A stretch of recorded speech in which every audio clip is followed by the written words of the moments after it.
Ce matin, je viendrai vous partager deux passages de l'Écriture que vous connaissez peut-être. C'est Job, chapitre 29, et Deutéronome, chapitre 33, verset 8.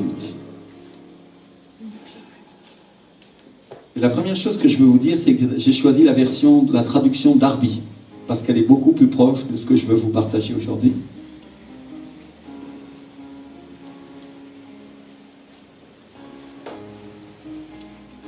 Peut-être on peut mettre le doigt à Deutéronome chapitre 33, verset 8, c'est dans l'Ancien Testament.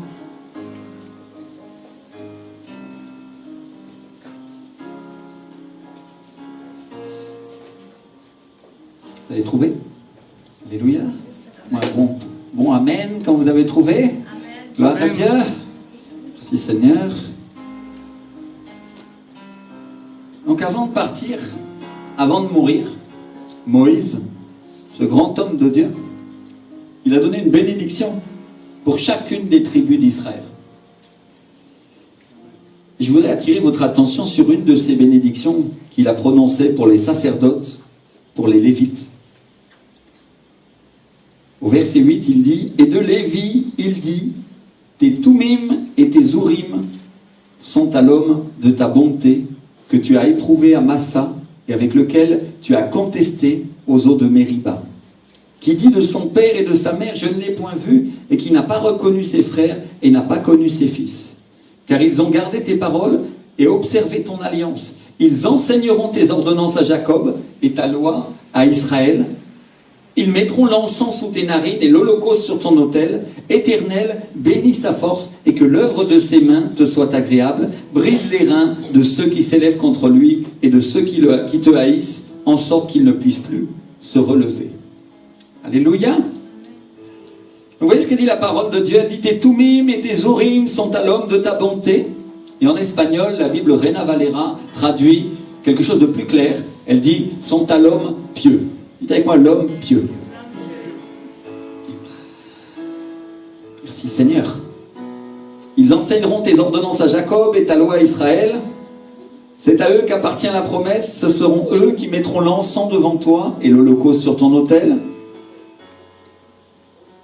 Éternel, bénis sa force et que l'œuvre de ses mains te soit agréable. Brise les reins de ceux qui s'élèvent contre lui et de ceux qui te haïssent, en sorte qu'ils ne puissent plus se relever. Alléluia. Vous voyez que la prière là, de Moïse, vraiment c'est une bénédiction pour dire que celui que Dieu va bénir, vraiment, et là il parle de la tribu de Lévi, il lui transmet la bénédiction, que tes ennemis ne puissent plus se relever. Alléluia. Combien souhaiteraient que leurs ennemis, je ne parle pas des ennemis de chair et de sang, je parle du diable et des démons qui les oppressent, ne puissent plus jamais se relever. Amen. Alléluia. C'est ça que nous souhaitons tout ça, que le mal n'ait plus de pouvoir sur la terre et qu'il n'ait plus de pouvoir contre nous. N'est-ce pas? Merci Seigneur. Et on va parler de choses ce matin qui n'intéressent pas forcément tout le monde, mais bien heureux celui qui va écouter et qui va comprendre les paroles qui vont lui être partagées dans quelques instants. Si on lit le livre de Job au chapitre 29, on trouve Job dans une épreuve difficile. Et c'est un moment où il se plaint et il dit, si seulement je pouvais être comme avant, si seulement je pouvais être comme au mois du passé, quand Dieu était avec moi, quand Dieu veillait en ami sur ma tente, quand il veillait en ami sur ma vie. Et donc Job nous parle d'un moment où Dieu le bénissait, où il était avec lui d'une manière particulière, particulièrement visible. Alléluia. Job était connu pour être un homme qui instruisait le peuple de Dieu et que tout le monde fermait sa bouche devant lui tellement la sagesse de Dieu, la sagesse du Saint-Esprit était dans sa vie. Alléluia. Il était béni, enrichi par Dieu. Et donc, dans l'épreuve terrible dans laquelle on a vu l'autre fois qu'il était tombé, où le diable finalement était venu provoquer un petit peu Dieu pour qu'il puisse lui faire un petit peu de mal, eh bien, dans cette épreuve-là, Job, lui, était en train de dire, si seulement j'étais comme à ces mois du passé, à ces moments où Dieu était avec moi. Alléluia. Et moi je sais que parmi vous, mes frères et sœurs, il y a des chrétiens qui disent ça. Ils sont en train de se dire dans leur cœur, si seulement je vivais ces moments où ça allait bien avec le Seigneur, où j'étais béni, où tout allait bien et tout était formidable, n'est-ce pas? Alléluia. Et ils sont en train de regretter ces moments du passé. Alléluia. Et le Seigneur te dit aujourd'hui, tu n'as pas vu encore ce que je vais faire pour toi. Alléluia. Merci Seigneur. Gloire à Dieu. Et donc c'était un temps où il ne manquait rien, où le lait coulait sur ses pieds, où l'huile, c'est-à-dire l'onction, la présence du Saint-Esprit coulait du rocher. Le rocher, c'est Jésus, n'est-ce pas? Il est le rocher des temps. Et à ce moment-là, il commence à parler d'une chose vraiment importante. Il dit, la bénédiction de celui qui périssait venait sur moi. Dites avec moi, la bénédiction de celui qui périssait venait sur moi. Alléluia. Et frères et sœurs, si vous êtes spirituels aujourd'hui, vous allez recevoir, croyez-moi. Et Dieu en réserve des bénédictions pour vous que vous n'avez pas imaginées et vous n'avez pas pensé. Alléluia. Donc Job nous donne une indication importante sur ces choses. Il dit, à ces moments-là, dites avec moi, à ces moments-là, la bénédiction de celui qui périssait retombait sur moi. Alléluia. Et on est en train de voir ça et on dit, mais qu'est-ce qu'il veut dire, Job? De quoi il est en train de parler?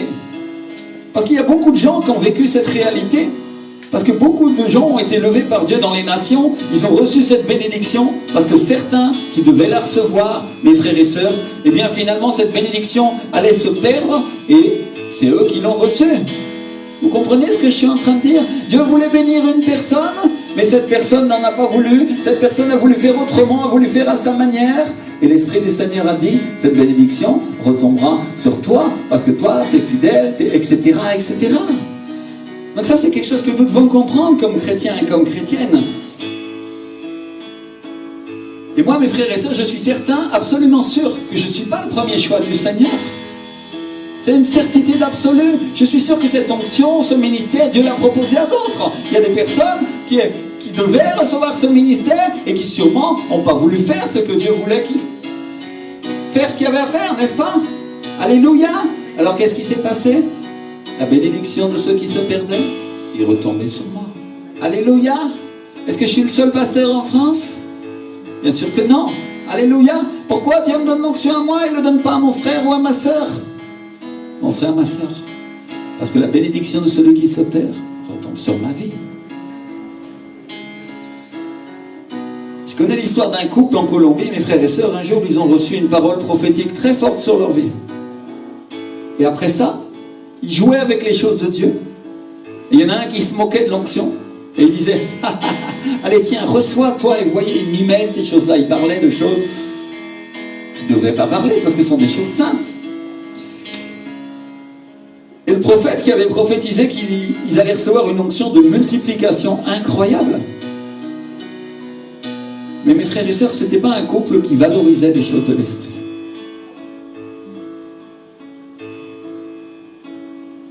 Et il y a une femme qui était à côté d'eux, qui a commencé à dire, je ne sais pas ce qui se passe, mais je sens quelque chose en mon intérieur, comme si mon ventre gonflait.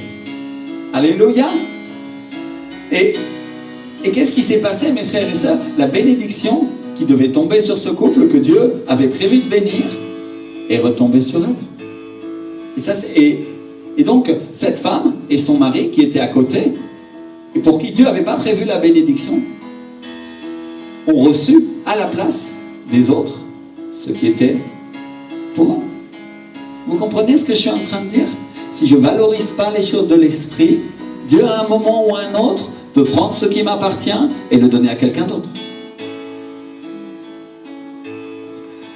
Et c'est un couple qui a la plus grande église hispanophone du monde aujourd'hui.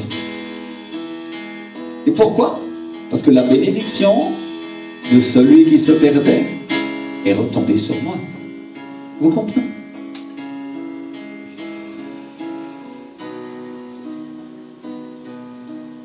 Donc il y a beaucoup de ministères, il y a beaucoup de gens qui ont reçu des choses de Dieu qui n'étaient pas pour eux. Et la raison, elle est écrite dans la parole. La bénédiction de celui qui allait se perdre est retombée sur moi. Parce que c'est comme ça que Dieu agit, mes frères et sœurs. Dans le livre d'Exode, au chapitre 32, on trouve Israël qui avait péché pendant que Moïse était en train de recevoir la loi pendant les 40 jours sur la montagne. Qui a déjà lu ce passage? Quelques-uns ici? Alléluia. Et Israël avait fait un veau d'or et la nation était en train de l'adorer. Seigneur, Et si vous connaissez l'histoire de la sortie d'Israël des Hébreux, les premiers-nés des Égyptiens, ils sont tous morts, mais pas ceux des Israélites. Merci Seigneur. Et Dieu a dit une chose, il a dit, les premiers-nés d'Israël sont à moi. C'est-à-dire, ils étaient consacrés à Dieu. C'était eux les sacerdotes choisis par Dieu. Il est quoi, les premiers-nés? C'est eux qui avaient la bénédiction, non? Ils étaient les premiers-nés, ils avaient l'héritage du premier-né. Mais à cause de ce moment d'idolâtrie, la nation a adoré un veau d'or. Qu'est-ce qui s'est passé? Ils se sont prosternés devant le veau d'or en faisant des offrandes et Moïse s'est énervé. Et il a dit, qui est pour l'Éternel? Et sur les 12 tribus, il n'y a que la tribu de Lévi qui est venue et qui s'est mise à côté de Moïse et qui a dit, nous sommes pour l'Éternel. Tous les autres sont restés là sans rien dire. Et Moïse leur a dit, sortez votre épée et tuez-les. Et les Lévites ont tué 3000 personnes. Et Dieu a dit, la bénédiction qui appartenait au premier-né, maintenant appartient à la tribu de Lévi. Certains voulaient savoir comment les Lévites avaient reçu la bénédiction, pourquoi Dieu avait choisi les Lévites. Dieu n'avait pas choisi les Lévites en premier. Dieu avait choisi les premiers-nés. Vous comprenez? Et donc, pendant que ces premiers-nés adoraient le veau d'or, la bénédiction est tombée sur les Lévites parce qu'ils étaient pour l'Éternel. Alors, mes frères et sœurs, je viens pour vous dire aujourd'hui que Dieu a envoyé une bénédiction très forte sur cette église. Très, très forte. Et beaucoup de gens sont sortis de cette église en méprisant la bénédiction et en ne faisant aucun cas.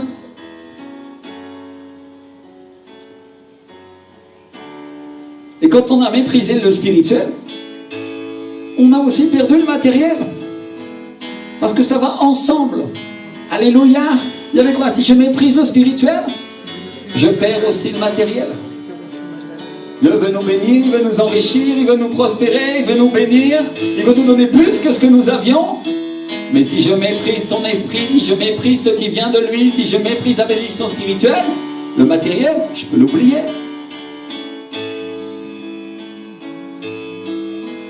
Et ça, c'est l'ordre de Dieu. Parce que dans sa parole, il y a écrit, cherchez premièrement le royaume de Dieu et sa justice, et le reste vous sera donné par-dessus tout. Alléluia. Vous comprenez ce que je suis en train de dire, mes frères et sœurs, aujourd'hui? Si tu cherches le royaume de Dieu et sa justice, si c'est ce que tu fais passer en premier dans ta vie, tout le reste, absolument tout le reste, te sera donné par-dessus tout. Alléluia. Merci Seigneur.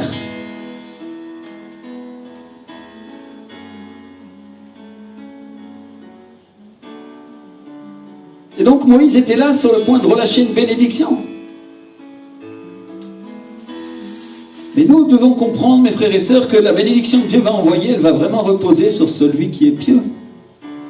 Celui qui a un esprit fervent, sur celui qui aime Dieu. C'est sur ces personnes-là que ça va tomber. Parce que ça a toujours été comme ça. Noé, il a planté une vigne après le déluge. Et peut-être, je ne sais pas trop ce qui s'est passé, mais peut-être la terre était maudite. Parce qu'il a planté une vigne.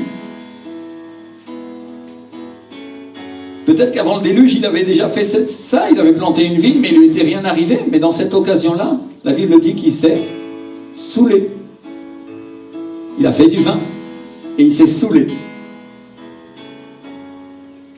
Alors je ne sais pas si la malédiction de la terre, ça fait que ses raisins, ça pourrit plus vite ou ça fermente plus rapidement, mais il a tellement bu qu'il s'est saoulé, il est resté nu dans sa tente. Et la nudité, c'est une image du péché, mes frères et sœurs. Et son fils Cham, il est venu, il a appelé ses frères pour commencer à parler contre son père. Alors vous savez ce qu'ont fait les frères Sem et Japheth, ils ont pris une tunique, ils ont pris une couverture, ils sont rentrés à reculons dans la tente pour ne pas le regarder, et ils ont couvert leur papa avec cette couverture. Pour ne pas voir sa nudité. Et donc, quand cet homme de Dieu, Moïse, se lève, il est le plus grand homme de Dieu de sa génération. il se lève et il dit, béni soit Sem et béni soit Japhet. Et maudit soit Canaan, qui soit l'esclave des esclaves de ses frères. Parce que Canaan, lui, il avait signalé son père. Il avait dit, regardez, il est saoul, il est nu. Ah, regardez, regardez, c'est pas un vrai homme de Dieu, regardez son péché. Différence d'attitude, n'est-ce pas? Alléluia. Sem et Japhet ont pris la couverture, ils ont couvert leur père, ils sont entrés à reculons pour ne pas voir la nudité. Parce qu'aucun homme de Dieu, aucune femme de Dieu sur la terre n'est parfait. Mais Canaan, lui, s'est moqué. Et Moïse l'a maudit. Maudit soit Canaan, qui soit l'esclave des esclaves de ses pères, de ses frères. Et donc la bénédiction qui allait se perdre est tombée sur ceux qui étaient pieux. La bénédiction qui était pour Canaan est venue sur Sem et sur Japhet. Vous comprenez? La bénédiction appartiendra toujours à ceux qui aiment Dieu, à ceux qui le respectent et à ceux qui l'honorent, qui appliquent ses principes. Alléluia. Merci Seigneur. Isaac, il avait deux fils, Ésaü et Jacob. Et la bénédiction, en principe, venait à Ésaü parce qu'il était le premier-né.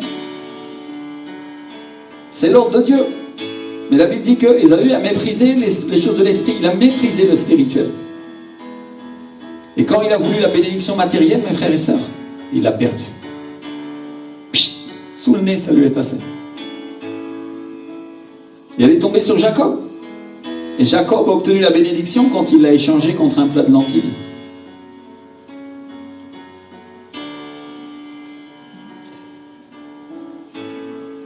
Et Ésaü ne l'a pas reçue. Elle est tombée sur Jacob. Ça, c'est l'écriture. La bénédiction de celui qui allait se perdre est retombée sur moi. Si vous lisez l'histoire d'Ésaü, la Bible dit, Dieu a aimé Jacob et a détesté Ésaü. Ésaü a fait des choix totalement différents. Il a dit, la primogéniture, le fait d'être né en premier, ça n'a pas d'importance pour moi. Contre un plat de lentilles. Alors c'est une grande bénédiction de Dieu, n'est-ce pas? On a vu que Dieu avait donné le sacerdoce, c'est-à-dire le fait d'être des prêtres, à ceux qui étaient les premiers-nés au départ. Et comme ils ont commencé à rentrer dans l'idolâtrie, Dieu a donné aux Lévites ensuite. Ésaü, lui, a méprisé cette bénédiction complètement. Et la Bible dit qu'après, il s'est marié avec des femmes du monde. Il ne s'est pas marié avec des femmes de son peuple. C'est-à-dire, et que sa mère était très attristée par ça. C'est-à-dire, ça représente, mes frères et sœurs, les choix que font les chrétiens dans leur vie. Je choisis les choses de l'esprit, je choisis de me marier dans l'église avec des gens qui appartiennent à Dieu, qui sont des vrais serviteurs de Dieu. Ou je choisis de me marier avec la personne que finalement j'en ai bien envie, quoi. Chaque choix nous amène à une conséquence différente. Je choisis de valoriser les choses de Dieu, ou je choisis de valoriser ce qui me fait plaisir à moi.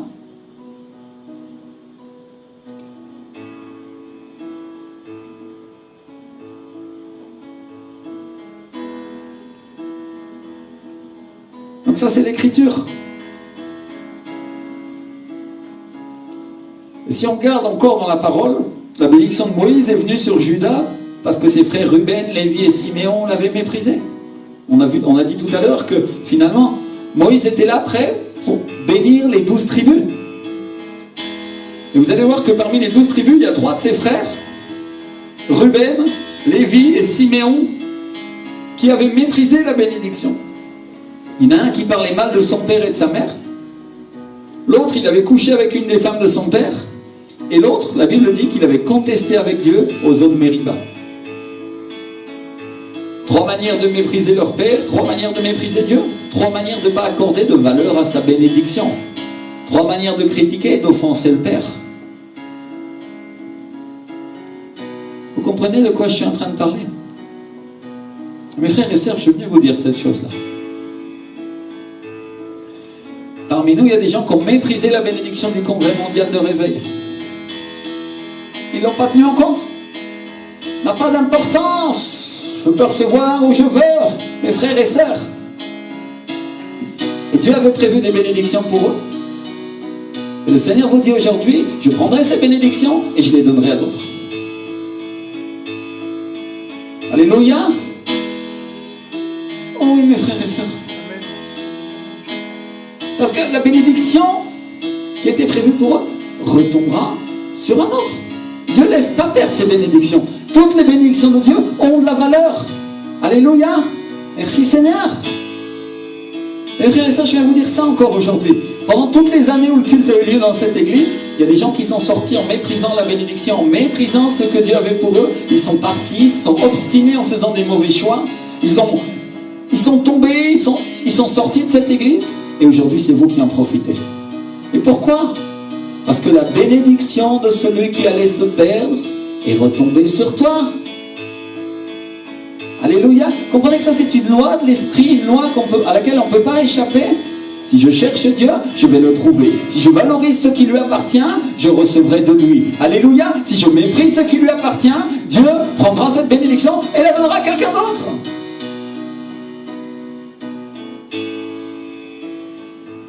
Et je ne voudrais pas que vous commettiez les mêmes erreurs, parce que Dieu avait en réserve des ministères pour ces gens-là, il avait en réserve des services. Et aujourd'hui, ceux qui se tiennent dans cette église, ceux qui profitent du réveil, ceux qui profitent de la présence du Saint-Esprit, ce n'est pas les mêmes. Et pour quelle raison, mes frères et sœurs? Parce que la bénédiction de celui qui se perdait retombe sur vous. Amen. Alléluia. Seigneur, combien ici ont vu ces choses-là? Les anciens qui étaient là, combien ont vu ça?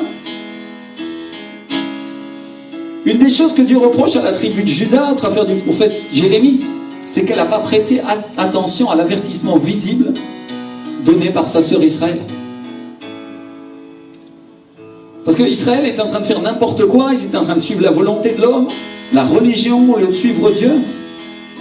Et clairement, ils étaient en train de faire leur propre volonté. Il avait dit que Dieu l'a puni en la livrant pendant 100 ans en captivité au roi d'Assyrie. Exactement comme les frères et sœurs dont on vient de parler. Vous comprenez l'Ancien Testament, le Nouveau Testament. L'Ancien Testament, c'est l'ombre des choses à venir. C'est une image de ce qui allait se passer aujourd'hui dans le spirituel. Ça veut dire quoi, mes frères et sœurs? Que les chrétiens et les chrétiennes qui font des choix d'obéir à leur propre cœur, à leur propre désir, au lieu d'obéir au Seigneur, tombent en captivité exactement comme Israël était là. Mais une des choses que Dieu reproche à Juda, qui finalement a obéi à Dieu, parce que Juda, c'était la tribu que vraiment, elle obéissait au Seigneur. Si vous ne connaissez pas la petite histoire, rappelez-vous, il y avait une séparation des 12 tribus, Juda d'un côté et les autres tribus d'un autre. Les autres tribus suivaient un faux Dieu et ils l'appelaient Dieu. Et ils suivaient la religion. Et ils ont créé leur propre prêtre à la place d'obéir au Seigneur des armées, celui qui faisait les miracles et la puissance. Et ils ont commencé à transformer tout le pays en mettant des rites et des traditions. Et dans l'église, il ne se passait rien, il n'y avait pas de puissance. Pourquoi? Parce qu'ils n'obéissaient pas à Dieu. Vous comprenez? Mais la tribu de Juda, elle a obéi. Elle a commencé à faire, elle a suivi, elle a écouté la voix des prophètes, elle a fait ce que disait la parole, et elle a été bénie. Mais un peu plus tard, ce que Dieu reproche à la tribu de Juda qui a été bénie, c'est de ne pas avoir fait attention à l'avertissement visible qu'elle avait mis devant les yeux d'Israël. Elle leur a fait tomber les tribus sœurs. Et Dieu leur dit, et vous, vous faites pareil? Est-ce que vous n'avez rien appris? Est-ce que vous n'avez rien appris? Vous comprenez ce que j'essaie de dire?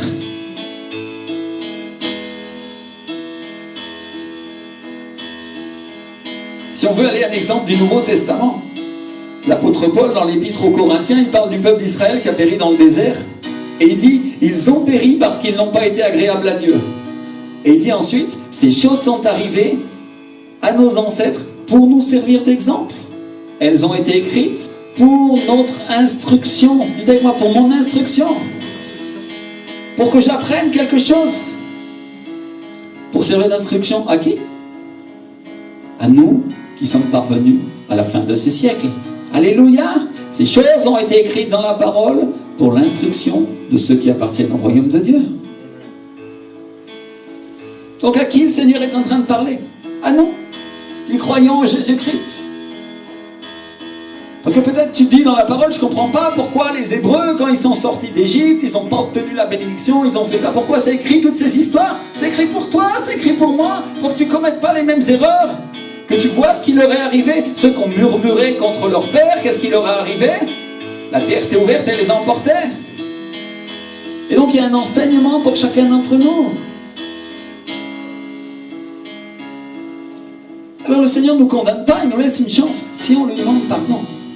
Alléluia. Mes frères et sœurs, Dieu c'est le Dieu de la seconde chance. Toujours. Si nous sommes sincères, si nous lui demandons pardon. Si je dis Seigneur, c'est vrai, pardon, j'ai méprisé les choses de ton esprit. Seigneur, j'ai pas fait ce que j'aurais dû faire. Je me suis pas assez battu pour te connaître. J'ai pas passé du temps dans ta présence. J'ai pas valorisé ces choses-là. Seigneur, maintenant je voudrais qu'elles aient de la valeur. Je comprends, Seigneur, que ça c'est des choses qui ont plus de valeur que tout l'or du monde. Et si tu demandes pardon sincèrement à Dieu, aujourd'hui Dieu te pardonnera et te donnera une autre chance. Alléluia. Et je voudrais que ce soit clair dans notre esprit ces choses-là, mes frères et sœurs. Aujourd'hui, que Dieu n'est pas un Dieu de répréhension, c'est un Dieu de solution. Dieu nous aime, mais il veut que nous comprenions que ce qu'il donne est d'une grande valeur. Alléluia. Phiné, le fils d'Éléazar, le fils d'Aaron, comme les Moabites, ils n'ont pas pu maudire Israël, ils l'ont invité à leur fête. Et c'était des fêtes païennes où on faisait des offrandes aux dieux des Moabites. Et Israël a péché en voyant les dieux des Moabites, en les adorant. Au point que un Israélite a amené une Moabite dans sa tente et il a couché avec elle devant les yeux de tout le peuple. Et alors Phiné, le fils d'Aaron, dans son zèle pour le Seigneur, il a pris une lance et il les a transpercés tous les deux. Déjà, il y avait eu 24 000 morts à cause du péché de l'idolâtrie. Et au moment où Phiné les transperce, vous savez ce qui se passe? La plaie s'arrête. Parce qu'il y a un homme qui s'est levé et qui a dit « Je suis pour l'Éternel. » Et ces choses-là, ça ne se fera pas. Alléluia. Ces choses-là ne se font pas en Israël. C'est une abomination. Et Dieu lui dit, tu seras sacrificateur pour toujours parce que tu as été jaloux pour ton Dieu. Dites avec moi, jaloux pour ton Dieu. Seigneur, il est sacrificateur pour combien de temps? Pour toujours. Et pour quelle raison? Parce qu'il est quoi? Jaloux pour Dieu. Qui c'est qui est sacrificateur pour toujours, mes frères et sœurs? C'est Jésus-Christ. Il est notre sacrificateur pour toujours. Et donc cet homme Phiné n'a pas toléré qu'on amène le péché, il n'a pas toléré qu'on amène la tiédeur dans l'église au milieu du culte, il n'a pas toléré que l'église ne soit pas comme elle devrait être. Il s'est levé et il a dit, je vais transpercer ceux qui commettent l'iniquité.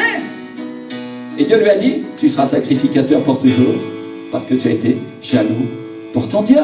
Alléluia. Une attitude de vaillant. Parce que peut-être on aurait dit, après tout, on peut coucher aussi avec des femmes étrangères. Le problème, c'est que l'Ancien Testament, les femmes étrangères représentaient le péché. Elles représentaient des démons. Les peuples et les nations étrangères étaient une image des démons qui nous persécutent aujourd'hui. C'est comme si moi, aujourd'hui, je disais, je peux faire de l'idolâtrie et aller au culte avec Dieu. Dieu dit non. Vous comprenez pourquoi? Merci Seigneur. C'est comme si je disais, je peux adorer Bouddha et Jéhovah en même temps. Et Dieu dit non. Tu ne peux pas faire ça. Tu ne peux pas servir les démons et servir Dieu en même temps. Parce que c'est l'un ou c'est l'autre. Tu ne peux pas servir ta vie à toi et t'adorer toi-même ou adorer Dieu. Parce que c'est l'un ou c'est l'autre. Et tu vas dire, oui, Dieu est bon, il y a des tolérances. Oui, il y a des tolérances. Mais il y a aussi des choses qu'on ne peut pas faire. Dites avec moi, il y a des tolérances. Mais il y a des limites à cette tolérance. Et Phiné a marqué la limite. Il s'est levé et il a été jaloux. Amen, dites avec moi, jaloux. Et Dieu s'est levé aussi, il a dit la chose suivante, il a dit la bénédiction que j'allais leur donner va retomber sur toi. Seigneur. Alors peut-être, il y en a qui vont grogner, ils vont dire, oh, je ne suis pas d'accord, Dieu est bon, pasteur. Mais qu'est-ce que Jésus a dit? Quand vous entrez dans une maison, dites d'abord que la paix soit avec vous, et si la maison n'en est pas digne, que votre paix revienne sur vous. Pourquoi? Parce que si la maison à laquelle vous annoncez la paix de Dieu, qui a de la valeur, la paix du Saint-Esprit, la puissance de Dieu, la présence de Dieu, et vous lui annoncez, vous lui dites, reçois la paix dans ta maison, reçois la paix dans ta vie, et si cette personne méprise cette bénédiction et dit non, non, non, moi j'en ai rien à faire de cette paix, qu'elle revienne sur toi. Alléluia. Merci Seigneur. Combien comprennent que les choses de Dieu ont de la valeur? Dieu, mes frères et sœurs, va rien laisser perdre. Rien du tout. Rien du tout. Rien ne se perdra. Mais quelqu'un d'autre recevra ce que tu ne voudras pas. Ça, c'est une réalité spirituelle. Merci Seigneur. Mais j'ai une bonne nouvelle pour vous. À cause de toutes les personnes qui ont méprisé la bénédiction, aujourd'hui, je te le dis de la part du Seigneur, que cette bénédiction qui a été perdue retombe sur toi et sur ta famille. Amen. Alléluia. Combien disent Amen à ça? Amen. Parce que mes frères et sœurs, si nous voulons cette bénédiction et que nous ne la méprisons pas et nous disons oui, je la veux Seigneur, la bénédiction qui était pour ton frère ou pour ta sœur retombera sur toi. Alléluia. Peut-être c'est lui ou elle qui devait devenir un homme moins, un homme excellent, rempli de l'esprit, mais aujourd'hui, parce que toi t'accordes plus de valeur que lui, je dis que la bénédiction de celui qui allait se perdre retombe sur ta vie. Alléluia. Merci Seigneur. Et donc Moïse, il voulait donner la bénédiction aux tribus d'Israël. Il a appelé la tribu des sacerdotes, des Lévites. Il allait donner la bénédiction. Tout le monde était prêt pour la recevoir. Moïse, ce grand homme de Dieu dont la bénédiction était prophétique. Et ça allait tout changer, mes frères et sœurs. Il y allait avoir un changement absolument radical dans leur vie. Tout allait être transformé. Amen. Et il a ouvert la bouche et il a dit, la bénédiction soit pour toi, homme pieux. Pas pour tous les Lévites, seulement pour celui qui est fervent, seulement pour celui qui a l'esprit ardent, mon frère, ma soeur. Alléluia. Vous comprenez ce que j'essaye de dire?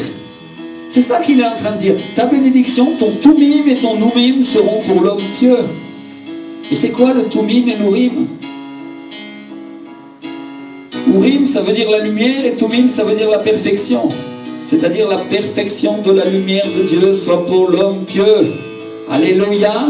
Si vous comprenez de quoi on est en train de parler, mes frères et sœurs? À quoi ça sert la lumière? À éclairer les gens, qu'ils puissent voir où ils marchent, voir ce qu'ils font. Les sacerdotes, les prêtres, ils avaient un pectoral avec 12 pierres qui représentaient les 12 tribus, et avec eux, avec ça, ils avaient aussi l'Urim et le Toumim.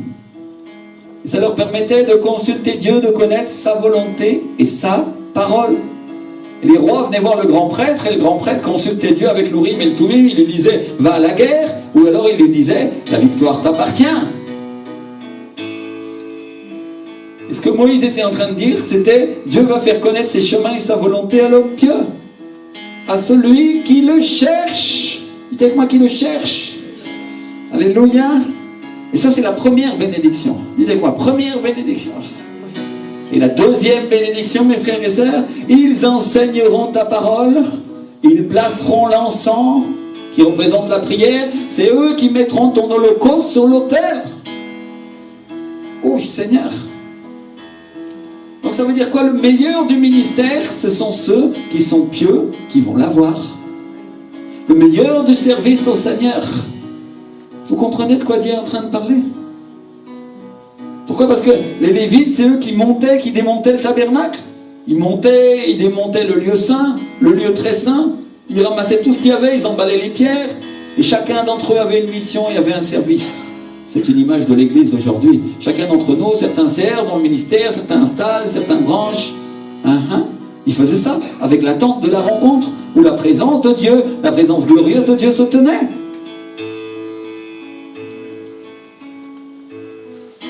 Mais Dieu, il a dit, l'homme pieux aura l'Urim et le Toumim. C'est-à-dire l'homme pieux entendra la voix de Dieu.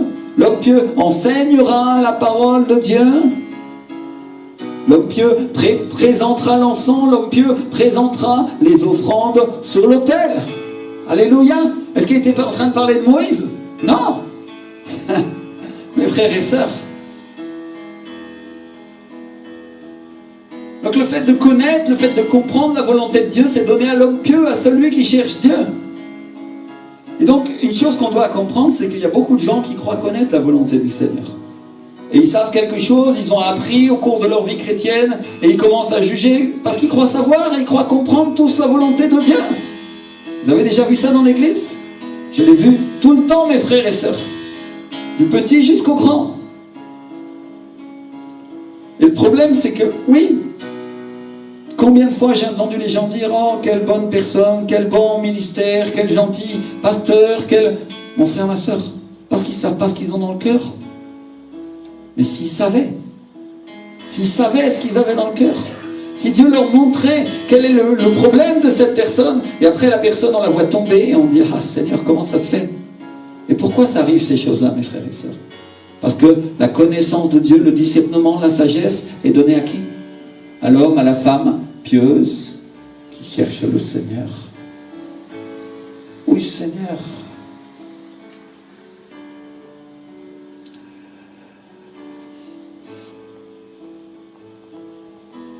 Et le prophète Samuel lui-même, il a failli tomber dans ce piège quand il a failli choisir Eliab. Si vous connaissez la petite histoire. Dieu l'a envoyé avec l'huile de l'onction pour oindre un des fils de Jessé. Il les a fait présenter tous devant lui. Et qu'est-ce qui s'est passé? Lui, il a vu le plus grand, le plus beau, Eliab. Et Dieu lui a dit, non, non. À lui, il ne lui donne pas l'onction parce que je l'ai rejeté.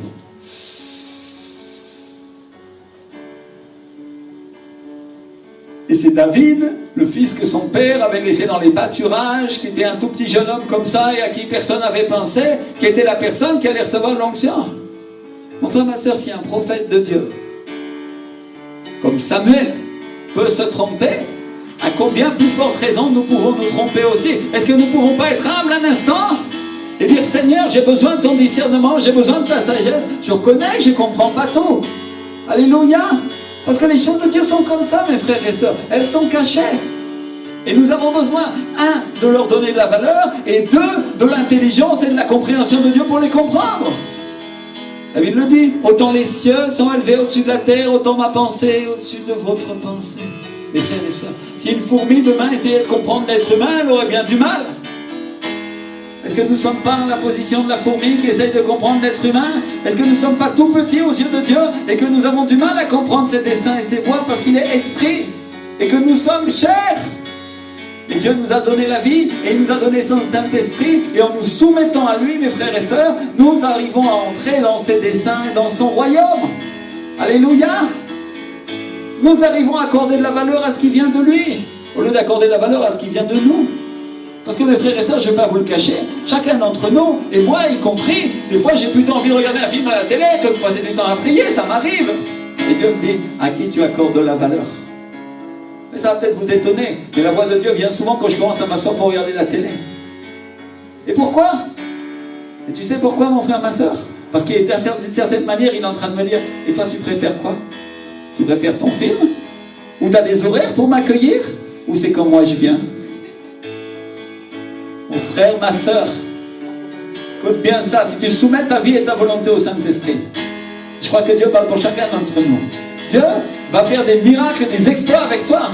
Alléluia. Mais si tu consacres ta vie aux choses de la chair,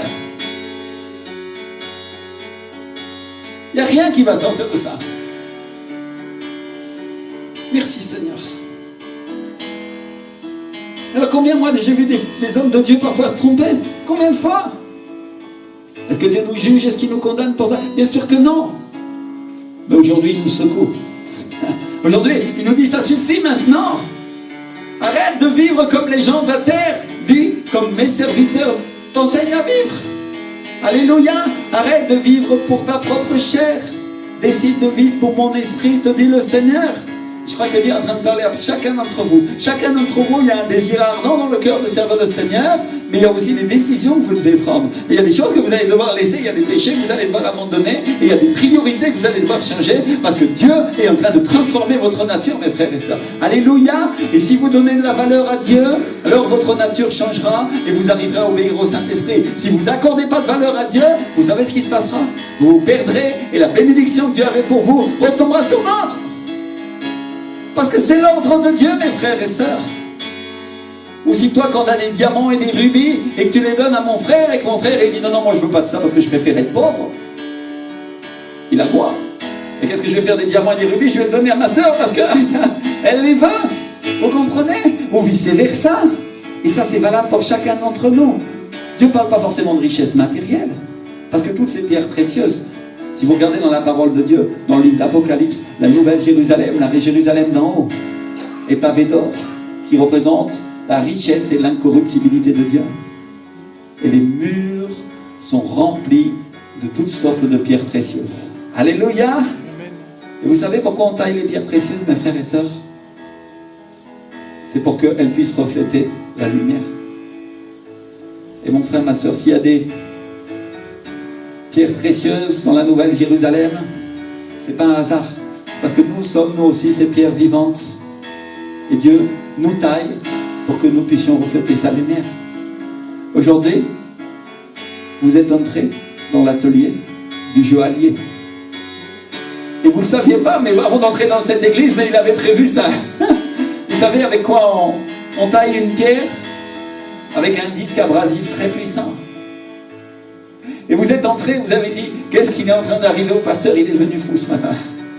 Il ne prêche pas comme ça d'habitude, n'est-ce pas? Mais mon frère, ma soeur, Dieu t'attendait, avait dans l'atelier du joaillier, avec sa meule, pour tailler les impuretés, les imperfections qu'il y avait dans ta vie. Est-ce que tu crois que Dieu ne me taille pas? Il passe son temps à me tailler. Et mon frère, ma soeur, si nous nous laissons tailler par Dieu, vous savez ce qui va se passer? Nous serons capables, nous serons rendus capables de refléter sa lumière. Alléluia. Merci Seigneur. De croire savoir beaucoup de choses, c'est l'humanité. Sois humble, sois humble. C'est la seule chose qui peut garder ta vie. Alléluia. Crois pas que tu sais tout, crois pas que tu comprends tout, parce que même si Dieu te révèle beaucoup de sa parole, tu sais quoi? Nous voyons en partie, nous prophétisons en partie. Et j'ai une bonne nouvelle encore. Une nouvelle que tu as appris le jour où tu as accepté Jésus comme ton Seigneur et ton Sauveur. Il n'y a aucune condamnation pour celui qui est en Jésus-Christ. Alléluia. Dieu ne te condamne pas, mais il te dit que par contre, si tu ne changes pas et tu ne te laisses pas tailler, tes propres erreurs et tes décisions charnelles t'amèneront et te conduiront au bord du péché. Et le Seigneur souhaite t'en avertir et te dire simplement aujourd'hui, change radicalement. Alléluia. Change radicalement, te dit le Seigneur. Change ta voie et change tes chemins. Parce que peut-être la bénédiction qu'il avait pour toi pourrait retomber sur quelqu'un d'autre. Mais si ton chemin est bon, si tu cherches le Seigneur de tout ton cœur et que tu lui obéis, qu'est-ce que le Saint-Esprit va faire? Il va prendre la bénédiction qu'il avait pour toi, il va la déposer sur ta vie. Et après, il prendra la bénédiction de celui qui se perdait à côté de toi. Et si tu la veux, si tu la désires, il te l'accordera. Par surcroît. Parce que la Bible le dit, celui qui n'a pas, on lui retirera même ce qu'il a, et à celui qui a, on lui donnera. Alléluia. Est-ce que vous croyez que ça ne s'applique pas aux choses de l'esprit? Si tu es spirituel et rempli du Saint-Esprit, Dieu te donnera encore plus de ses richesses, encore plus de sa sagesse, encore plus de sa connaissance. Mais si tu n'as pas, on te retirera même tout ce que tu crois avoir. Est-ce que ça ne se passe pas dans le monde naturel? Est-ce que les riches n'oppriment pas les pauvres? Eh bien dans le monde spirituel, c'est pas qu'il les opprime, c'est parce que Dieu qui est un juste juge accorde la richesse à celui qui lui appartient, à celui qui le cherche. Alléluia. Merci Seigneur. Et on ne parle pas que des richesses matérielles. Parce que sinon, tous les milliardaires seraient des grands hommes de Dieu. Et c'est loin d'être le cas. Alors plus on est haut placé dans le ministère, plus dure sera la chute. Si je regarde avec orgueil.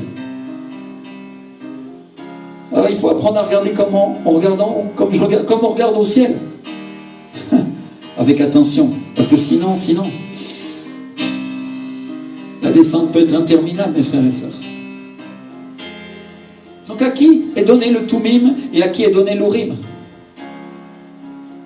À l'homme, à la femme pieuse, à celui ou celle qui passe du temps avec lui, à celui qui considère ses voies et qui lui obéit. C'est celui-là, c'est cet homme-là, c'est cette femme-là qui reçoit du discernement. Alléluia! N'oubliez pas que la Bible dit que le Seigneur nous donne le Saint-Esprit avec mesure. Et qu'avec la mesure avec laquelle nous mesurons, nous serons même mesurés. Donc mon frère, ma soeur, si je mesure les choses de l'Esprit avec une faible valeur, qu'est-ce qui va se passer? Moi aussi je serai mesuré avec la même valeur et j'en recevrai peu. Ou selon ce que moi j'ai donné. Vous comprenez ce que Dieu est en train de faire aujourd'hui? Pas autre chose que de nous inciter à accorder de la valeur à sa présence, à accorder de la valeur à tout ce qu'il veut nous offrir. Parce que si nous le faisons, il pourra nous mesurer avec une grande mesure de bénédiction et nous accorder tout ce que notre cœur désire. Et c'est pas autre chose que la volonté du Père, mes frères et sœurs. Et si des fois un papa parle durement à ses enfants, c'est simplement parce qu'il les aime et qu'il veut qu'ils travaillent à l'école ou il veut qu'ils soient baignés. Je crois qu'aujourd'hui, Dieu nous parle un peu durement parce qu'il veut que nous soyons bénis et il veut nous accorder des richesses que peut-être les autres églises n'ont pas. Mes frères et sœurs, aujourd'hui, si tu demandes pardon, le Seigneur a dit que tu seras pardonné et qu'il reconsidérera ce qu'il avait décidé. Alléluia! Comprenez bien ces choses-là. Mais Dieu nous donne ça comme une leçon, que un enseignement, pour que nous comprenions que les choses de l'Esprit sont de grande valeur. Alléluia! Merci Seigneur!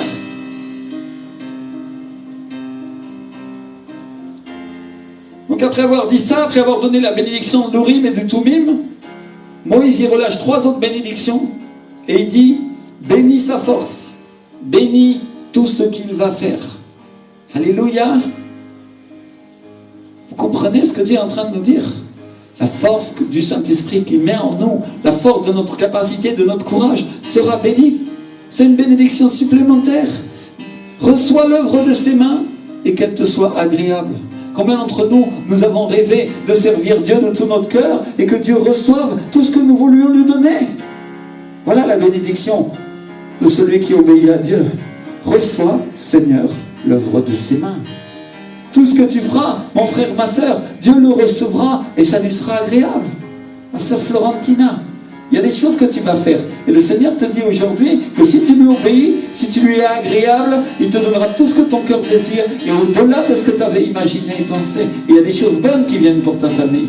Mais serre-moi, te dit le Seigneur. Serre-moi de tout ton cœur. Alléluia. Mes frères et sœurs, il y a une présence de Dieu ici. Je crois que chacun d'entre nous, nous pouvons comprendre ce qui a de la valeur aux yeux du Seigneur. Et la troisième bénédiction que l'homme de Dieu Moïse donne, il dit, frappe les reins de leurs ennemis jusqu'à ce qu'ils ne puissent plus se relever. Et on a parlé de ça tout à l'heure, où on a dit que finalement nos ennemis, ce n'était pas la chair et le sang, et ce n'était pas les personnes, mais c'était tout du diable et du mal qui les agite.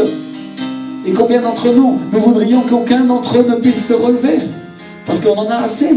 On dit, Seigneur, si nous sommes tes enfants, protège-nous. Alléluia. Combien veulent cette bénédiction ici? Seigneur, nous t'aimons. Merci Seigneur. Alors mes frères et sœurs, je suis venu vous dire cette chose-là parce que le Saint-Esprit, pendant que je préparais cette prédication, il m'a dit, dis-leur que je vais donner la victoire à ceux qui me cherchent. La victoire. Alléluia. Frères et sœurs, combien il y a de chrétiens et chrétiennes qui n'obtiennent pas la victoire dans leur vie spirituelle, qui n'obtiennent pas la victoire dans leur vie physique, qui n'obtiennent pas la victoire dans leur travail, dans leurs affaires ou la bénédiction, ou dans leurs finances. Dieu dit, si tu me cherches, je t'accorderai la victoire.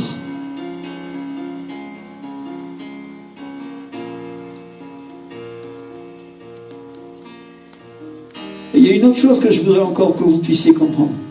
Parce que peut-être certains ils disent, pasteur, comment on reçoit la bénédiction? Comment on fait pour recevoir les choses d'en haut? Eh bien c'est simple. Il y a 2 classes de gens de Dieu. Il y a ceux qui désirent la bénédiction et il y a ceux pour qui ça n'a pas d'importance. Et la bénédiction, laissez-moi vous dire ça, elle est pour celui qui désire Dieu, elle est pour celui qui se jette de tout son cœur dans le fleuve du Saint-Esprit. Alléluia. Je voulais vous raconter cette petite anecdote pour illustrer ça. C'est un jeune homme dans un village qui était décidé à prospérer. Il était décidé à ce que Dieu le bénisse en toutes choses. Mais il fallait qu'il trouve quelqu'un qui avait atteint ça pour savoir comment faire.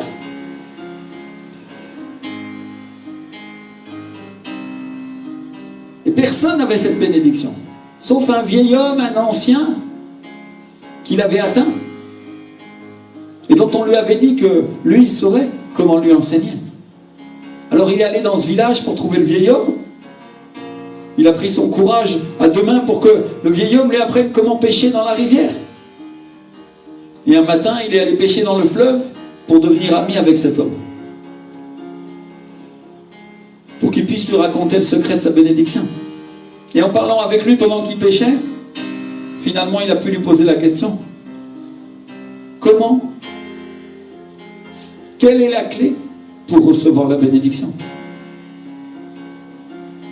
Et le vieil homme, il lui a répondu, tu veux vraiment savoir? Et lui, il a dit, oui, de tout mon cœur. Alors le vieil homme a pris le jeune homme, il l'a pris, il l'a jeté dans la rivière, et il lui a mis la tête sous l'eau, et il lui a tenu comme ça pendant plus d'une minute. Et le gars était en train de se noyer. Et à un moment, il lui a sorti. Et après, il l'a repris, il l'a remis encore. Et quand il est sorti, il lui a dit, quand tu voudras la bénédiction, comme tu désirais l'air que tu voulais respirer, alors tu seras prêt pour l'obtenir. Mon frère, ma soeur, qui veut la bénédiction aujourd'hui? Alors lève-toi et dis-lui, Seigneur, j'ai soif et j'ai faim, Seigneur, cher Saint-Esprit. Soif et faim de ton esprit. Et commence à prier. Et dis-lui, Seigneur, que la bénédiction de celui qui allait se perdre, Seigneur, retombe sur ma vie, Seigneur. Dis-lui aussi, je te demande pardon si j'ai méprisé des choses de l'esprit qui avaient de la valeur à tes yeux, Seigneur. Qu'elles aient aussi de la valeur au mien, mon Dieu. Une vie de service, Seigneur, un ministère. Ou simplement t'obéir et passer du temps avec toi. Ô Éternel, lève tes mains comme ça et commence à prier. Commence à lui dire, Seigneur, mon Dieu. C'est-à-dire qu'il n'en soit pas comme de l'impie qui se perd, Seigneur, mais plutôt comme de celui qui a soif et faim de ton Saint-Esprit, Seigneur. Que le fleuve de Dieu, que la puissance du Saint-Esprit commence à tomber sur l'Église, Seigneur. Que chacun d'entre nous, Seigneur, puissions recevoir cette bénédiction et tout ce que notre cœur désire, au nom de Jésus de Nazareth. Alléluia. Et si tu as faim et soif du Saint-Esprit, passe devant, on va prier pour toi. Passe devant si tu dis, Seigneur, maintenant je veux prioriser ces choses-là. Maintenant je veux recevoir de ton Saint-Esprit, Seigneur, au-delà de ce que j'avais fait auparavant. Passe devant un instant, on va prendre un temps pour prier, pour t'imposer les mains, pour que toi aussi tu puisses rentrer dans cette bénédiction. Alléluia, mon roi. Seigneur mon Dieu, que tu es puissant, que tu es glorieux et que tu es merveilleux, Seigneur. Et que ton Esprit Saint commence à couler sur l'assemblée, Seigneur. Comme un fleuve, Seigneur, qui coule par-delà les rives et par-delà les rivages, Seigneur. Et que les arbres qui se tiennent prospèrent, Seigneur. Qui se tiennent à ses pieds, mon Dieu. Qui ont les racines dans le fleuve du Saint-Esprit, Seigneur. Produisent les fruits et les feuilles en toutes saisons, Seigneur. Oh, repani karimanda gamai.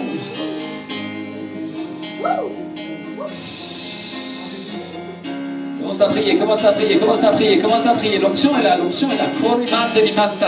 Parce que toi, tu es notre Père éternel. Et Seigneur, Papa, nous voulons te glorifier aujourd'hui. Tu es notre Père, tu es notre Roi. Et nous, tes enfants, nous te disons, Seigneur, aujourd'hui, bonne fête. Gloire soit rendue à ton nom, Père, au nom de Jésus de Nazareth.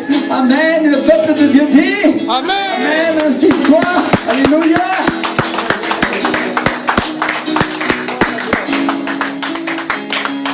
Bon dimanche, je vous laisse entre de bonnes mains dimanche prochain. Soyez fidèles, hein? Ça va être bon, vous allez voir, vous allez revenir avec de la viande. Et le dimanche d'après, je suis là encore au milieu de vous. Alléluia. Bénédiction.